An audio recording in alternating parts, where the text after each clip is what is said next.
Actually, the short trip today, I decided to do I was mad. So I was like, oh, you guys have to like where on the first day, that's like 4 of the people. It's so cool. Yeah. It's got our names on it. Your number? Actually, we're not. Sit back here.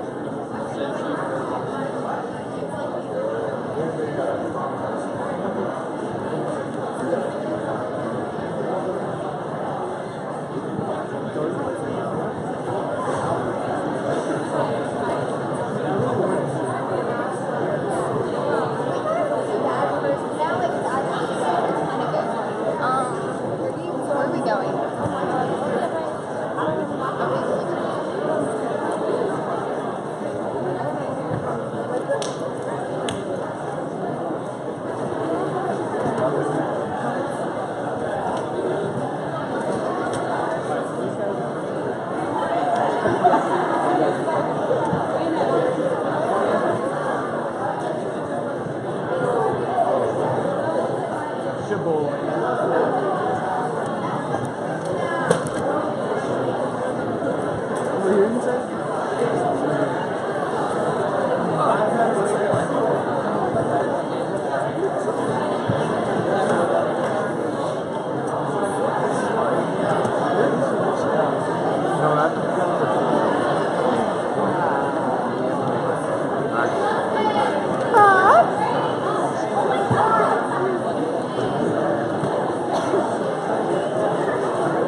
Get the money back.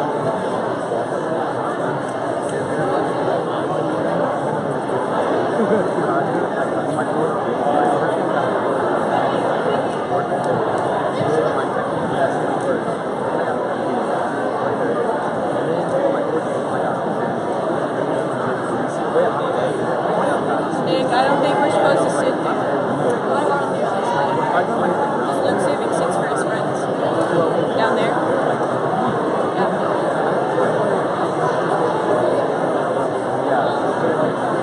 I mean, I guess we can.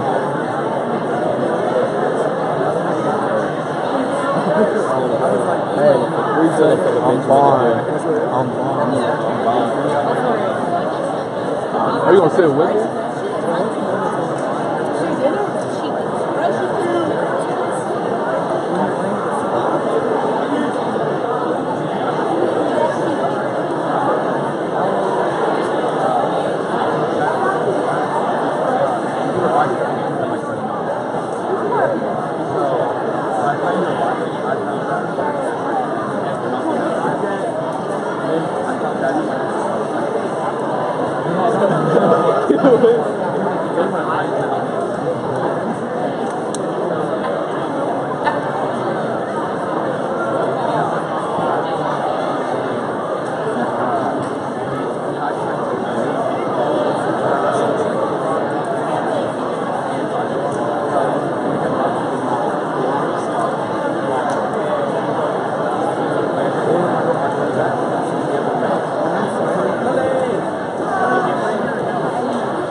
In the front row. What is this?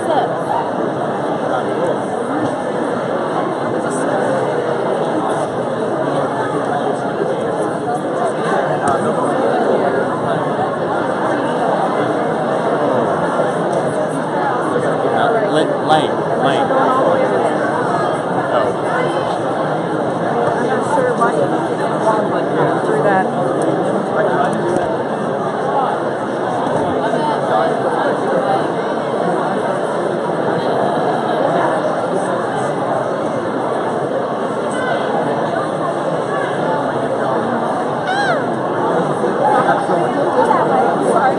Okay. You see my camera here? I want you to go all the way that way.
In just a few moments, we're going to start the ceremony.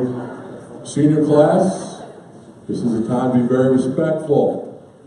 It is not a time for conversations or sleeping or anything else that's disrespectful. It's time to honor our veterans. So please behave correctly. Let's enjoy today's ceremony, and we'll start in just a second. Thank you.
Schools JROTC Veteran Ceremony. We would like to thank all the veterans that made it here today, along with Eastern students, to help honor our military veterans. We will start this name by calling out the names of the veterans present while they walk across the stage, escorted by one of our cadets.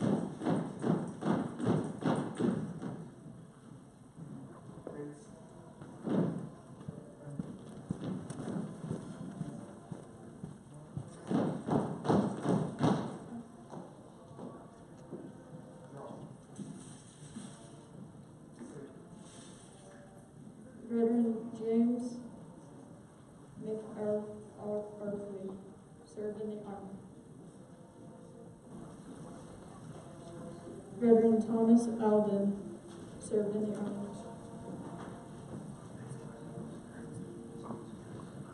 Veteran Ray Lord served in the Army. Veteran Mike Napke served in the Navy.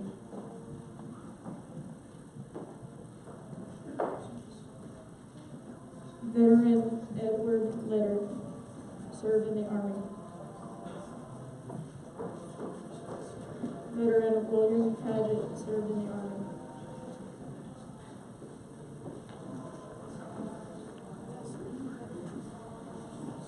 Veteran Bill Pierce served in the Army.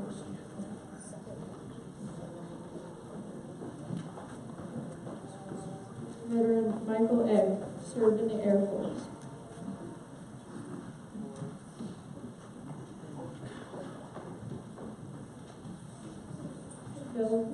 Veteran Alfonso Berg served in the Army.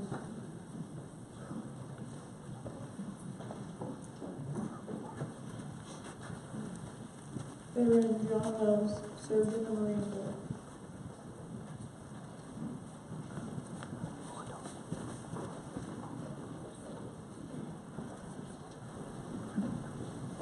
Veteran Jay Proctor served in the Army.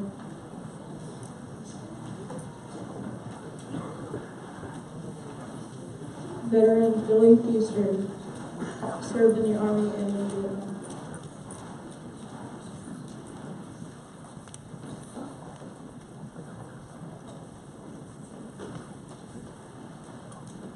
Veteran Norman Webb served in the Army.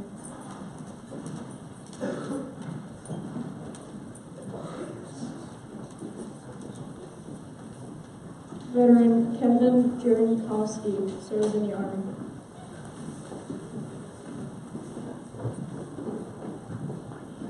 Veteran Raymond Palazzo Jr. served in the Air Force.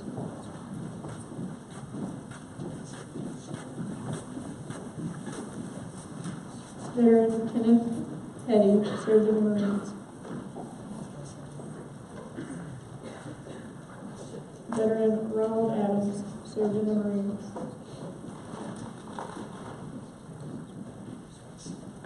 Veteran Robert Howard served in the Marines. Veteran Greg Moore served in the Air Force.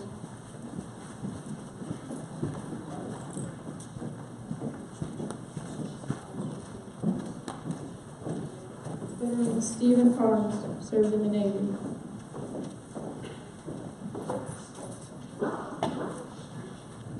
Veteran Jeff Kindley served in the Army National Guard.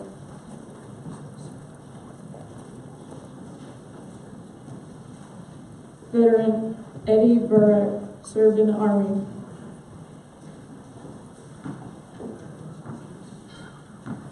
Veteran Gloria Nelson served in the Army.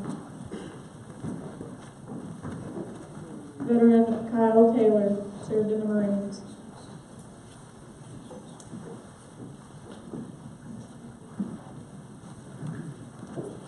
Veteran Mark Faith served in the Army.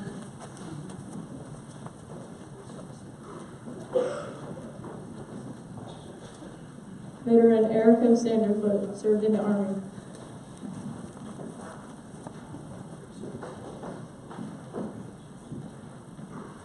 Veteran Owen Wetzel served in the Army National Guard.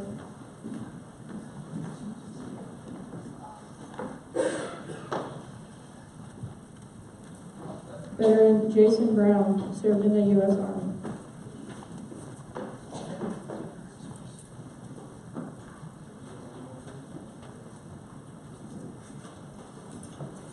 Thank you again, veterans, for your service to this country.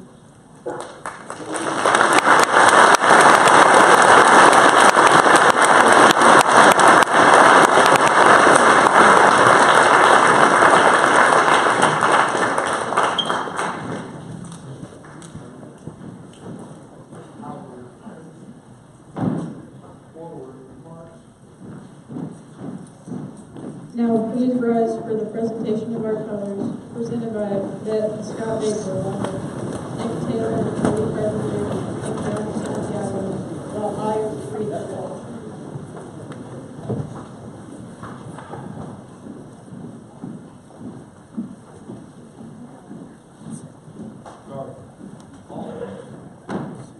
Left face. Breathe that colors. I pledge allegiance to the flag of the United States of America and to the republic for which it stands, one nation, under God, indivisible, with liberty and justice for all.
Now, Eastern's chorus will play the songs of the military branches.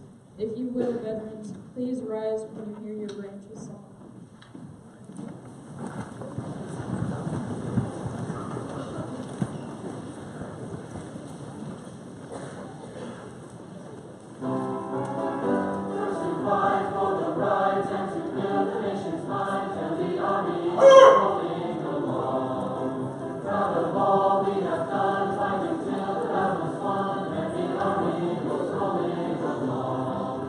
Let its high, high, hey,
reasoning behind the POW MIA ceremony.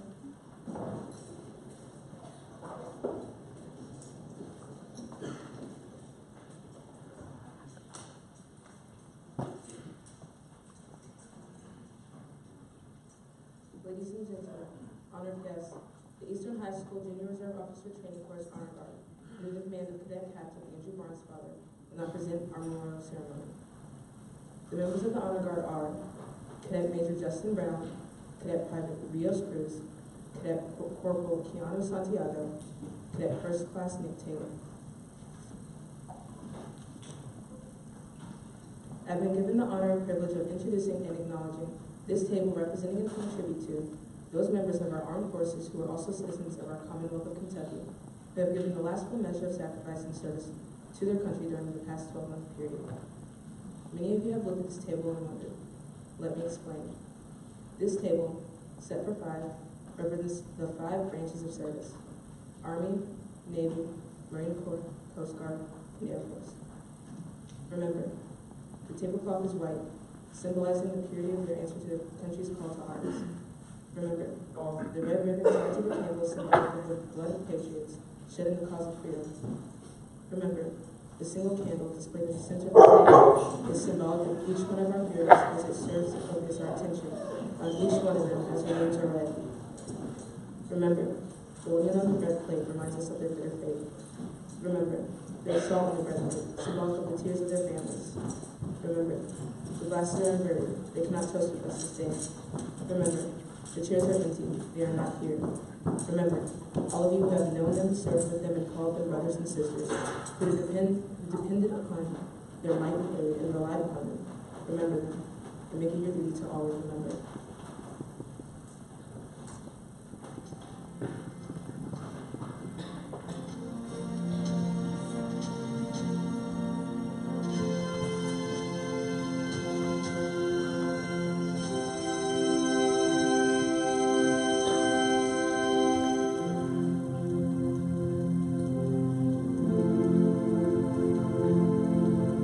The story must be told of valor and bold, so let them write it down in history.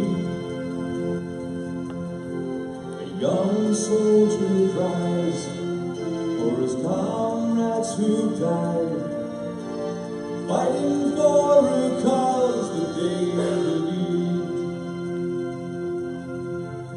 But nobody's seen or heard a sound. There was no parade for them downtown. We found the lost control, standing by the wall of fallen heroes. We tell their mothers that their sons are marching in the sky. Tell them that they're soldiers of the cloud. Please tell them, please tell them so they know. Tell them that they're soldiers of the cloud. The wounds will never heal, and the feelings that they feel left a scar for all the world to see. But the eagle always flies for the men who fought and died, and it flies for all eternity. But nobody's seen or heard a sound. There was no parade for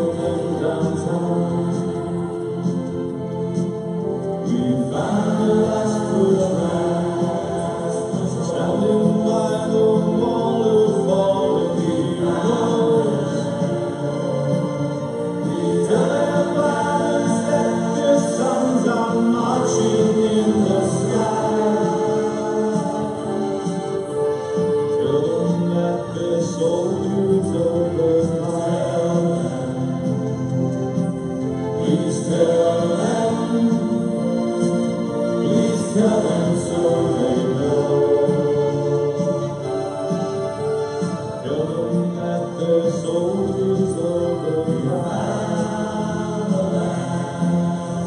standing by the wall of fallen heroes. Tell their parents that their sons are marching in the sky. Tell them that they're soldiers of the cloud. Please tell them so they know. Tell them that they're soldiers of the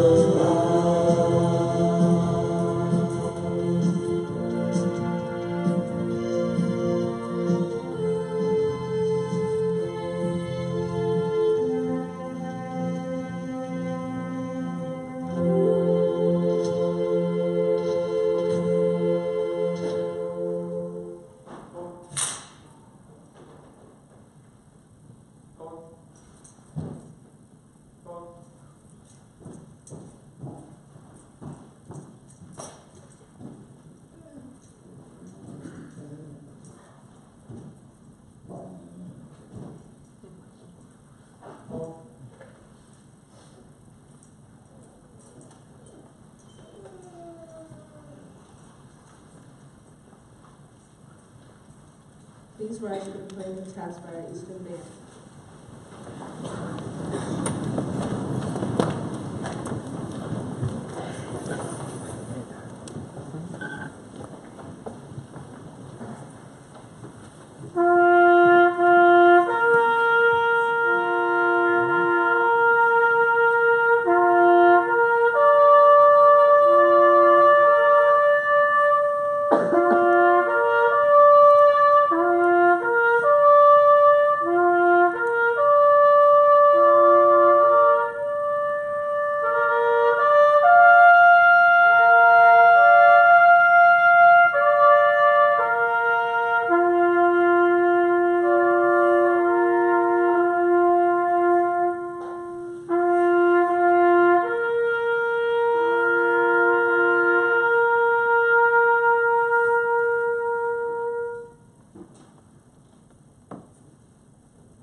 Please take your seats.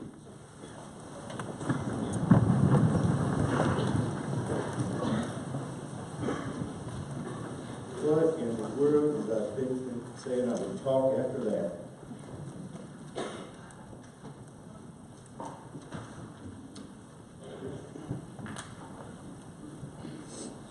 Veterans, it was wonderful to get to know you earlier. I never feel more comfortable than when I'm in a room of warriors. It's good to be with you guys this morning. I hope you enjoyed everything. We all of us owe debt of gratitude and thanks to Ms. Kaylin, Dr. Herberger, Ms. Nasty. Wow, that's fantastic. Been choked up since the moment I stepped in the hallway there. It shouldn't be so sad, I guess, as I was talking with one of the Navy veterans, but it winds up being that way, doesn't it? So there are others we need to thank, Ms. Smith, Mr. Arthur, and Ms. King for sure with those refreshments. Thank you so very much. It was wonderful. And we appreciate the students being here and the veterans. Thank you for being here as well. Lastly, I'd like to thank Colonel Dave Snyder for developing such a rich heritage of honoring the veterans of this community. World War I ended on November the 11th, 1918. And due to the conclusion of the War to End All Wars, November 11th became a universally recognized day of celebration. The day was originally declared Armistice Day 8 years after the end of World War I and honored only the veterans of that war. Then in 1954, after World War II and the Korean War were over, it was renamed Veterans Day to honor all veterans who served America in war and defended democracy. So today we honor all of our veterans who unselfishly placed their lives on the line for our freedom. Those men and women were ordinary people until they heard the call of duty and answered it. They left their families, their homes, and their lives, not for recognition, fame, or even the honor that we bestow upon them today. They fought to protect our country, to maintain our way of life. As we honor these veterans and remember their deeds, let us also salute those who are currently fighting for our freedom in harm's way. This war on terrorism has helped us all realize how truly unique the American way of life is. The freedom we enjoy is extremely special, and that's why we must defend it. Because if you haven't paid much attention lately, that freedom that we hold so dear is slowly slipping away.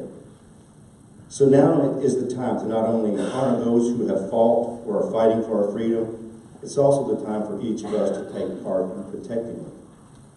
The defense of freedom is not just for those in the military. Each of us shares that duty and that responsibility. We don't have to join the Army or the Navy or any other organization of defense to actively defend our way of life. We can protect our freedom simply by maintaining it right here in America. If we want to preserve our freedoms, we must pay attention and put them into action. For example, by honoring the rich traditions and heritage of our flag, our national anthem, or speaking out against injustices. We must also ensure that everyone feels the benefits of these freedoms that we so much enjoy. We can do that by volunteering in our communities or teaching our students what it really means to be blessed to live in this country, this greatest experiment in human freedom ever attempted. Veterans, possibly more than anyone else in society, have seen with their own eyes the ravages of war and how countries can fall into chaos when there is extreme political division. We've seen the malnourished children wander the streets of Nairobi. We have stood on the demilitarized zone between North and South Korea and witnessed firsthand the damage that naive and misguided political systems can wreak on entire populations. We've seen our fellow countrymen die fighting for our country in places like Vietnam, Iraq, and Afghanistan. And these weren't high-minded, politically astute people. They were just normal people like us, who had sense enough to know that we live in a very special place called the United States of America and that they had a desire to protect it. On Veterans Day, it's incumbent upon the veteran to remind their fellow citizens of what they have seen and what they've experienced, of those things that weaken and undermine our institutions. If you believe that the ravages of war are not possible right here in Middletown, Kentucky, in your very own lifetime, you're not a student of history. Ronald Reagan famously stated that freedom is never more than one generation away from extinction. We didn't pass it to our children in the bloodstream. It must be fought for, protected, and handed on to them to do the same. And it's difficult for many veterans to speak on Veterans Day because they don't do it without those images and names that they have so desperately tried to tame, creeping back into their mind, until you have to stop typing your speech and gather yourself. Those images and names scroll nonstop in your mind, like the captions running on the bottom of your news channel. We both love and loathe those images. We love them because it grounds us in the reality that this is a messy, unjust, hungry, and pain-filled world outside the borders of this country. We don't like them because of the very obvious painful memories of children who won't see their fathers and mothers. It reminds us of the conversations that we had right before that friend breathed their last, and it makes us think one more time, maybe there was something we could have done. See, it's very hard to have a Veterans Day speech that doesn't wind up sounding like a Memorial Day speech. Because I know all these veterans out here are having the same thoughts I'm having. And they're running the names in their mind, like Paul Fink, Eric Kruger, Jason Jones, and Thomas Phelps. Veterans Day isn't just for veterans, however. It's a day for all Americans because when we lose one soldier, we all lose. It's a day to remember why they fought then, while we're fighting today, and a day for all of us to begin our journey of protecting our freedom and the freedom of many future generations. Tom Clancy, a well-known author, said it this way: the U.S. military is us. There is no truer representation of a country than the people that it sends out to fight for it. The people who wear our uniform are our moms and dads, aunts, uncles, brothers and sisters, cousins and friends. Our job is to support them because they're protecting us. We know there will always be divisive people and the malcontents of this world that will always find and accentuate the problems within this country. The veteran, however, sees the beauty, splendor, and grandeur of the country they so dearly love, because the contrast to the rest of the world roars back at us veterans in vivid colors every time they think about their days defending this country. But what we don't know is if there will continue to be enough Americans who become veterans in this very hyper-political and vitriolic age that will be there enough to keep what we have fought so hard to attain at such a high price. I am, however, very encouraged by the young men and women of this very school and others around our country who have already sworn an oath of allegiance to the Constitution of the United States. It encourages me to see them. So thank you for honoring veterans today. Let us walk toward tomorrow still honoring them by cherishing the freedom they protected and preserved for everyone in this great country. Thank you, and may God bless America.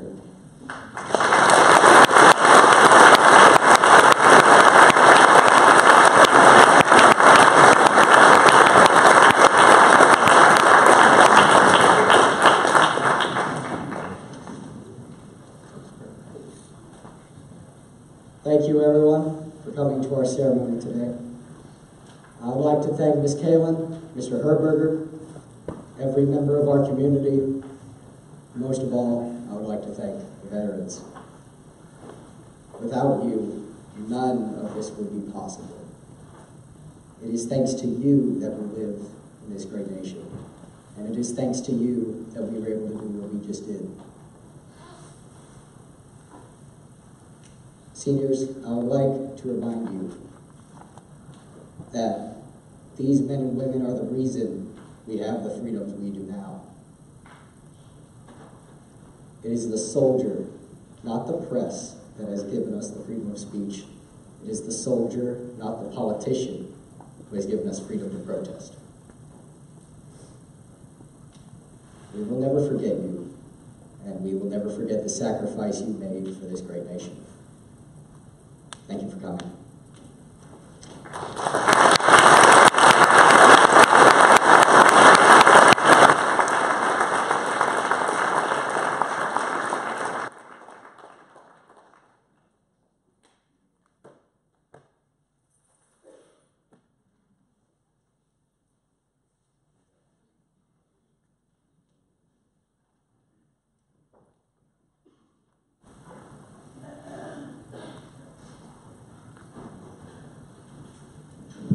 Students, if you just want to hang tight for a second, we're going to have our guest leave first. So, honored guest, if you'd like to leave at this point.